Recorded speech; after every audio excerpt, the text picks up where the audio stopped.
قرارداد مقاصد ہم بحث کر چکے ہیں، پورا نظام خلافت اس میں موجود ہے، لیکن ہم بھٹک گئے، بہت بری طرح بھٹکے، بہت بری طرح بھٹکے، کچھ خود بھٹکے، کچھ ان کو بھٹکا دیا گیا۔ قرارداد مقاصد پاس کرانے کی سزا لیاقت علی خان کو دی گئی، شہید کر دیے گئے۔ اور اس میں حال ہی میں جو میرے علم میں کوئی 2 سال پہلے بات آئی ہے، وہ پہلے میرے علم میں نہیں تھی اور آپ میں سے بھی بہت سو کے علم میں نہیں ہوگی۔ جب لیاقت علی خان نے دورہ کیا تھا امریکہ کا، وہاں یہودیوں نے ایک بہت اعلیٰ سطح پر ان کے لیے ایک ریسیپشن ارینج کیا،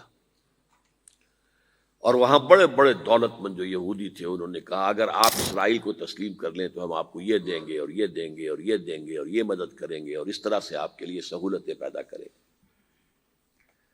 میں حیران ہوں لیاقت علی خان کے بارے میں کہ ان کا جملہ یہ کوٹ کیا گیا ہے، یہ رسالہ امپیکٹ نکلتا ہے لندن سے، اس کے اندر کوٹ کیا گیا ہے، gentlemen our souls are not for sale۔ اس کی سزا ہے جو دی گئی ہے اور جس کا راز بھی فاش نہیں ہو سکا، قاتل کو فوراً قتل کر دیا گیا، اور اس کے بعد بھی وہ روح پاکستان زور لگاتی رہی نا، جس کی روح سے قرارداد مقاصد پاس ہوئی تھی۔ لیاقت علی خان ہٹ گیا لیکن ابھی آگے کچھ کو لوگ تو تھے نا،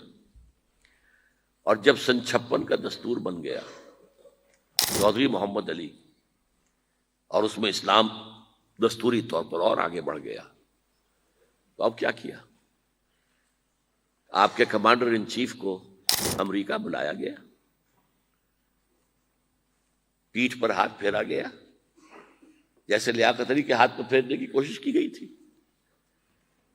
اور اس کو کہہ دیا گیا جاؤ حکومت کا بھی تختہ الٹ دو، دستور کو بھی طے کر دو، دستوریہ کو بھی لپیٹ دو، نہ رہے بانس نہ بجے بانسری۔ چنانچہ مارشل لا لگ گیا، دستوریہ ختم، دستور ختم، حالانکہ اسی 58 کے اندر اب اس کے تحت الیکشن ہونے والے تھے۔ تو میں کہہ رہا ہوں اس میں جو اپنوں کا حصہ ہے وہ میں آج اس وقت نہیں بحث کر رہا، ہماری غلطیاں کیا ہوئی ہیں، لیکن یہ کہ دوسرا شیطانی جو بھی دنیا کے اندر طاقتیں ہیں انہوں نے جو کچھ کیا ہے وہ میں نے آپ کو بتا دیا۔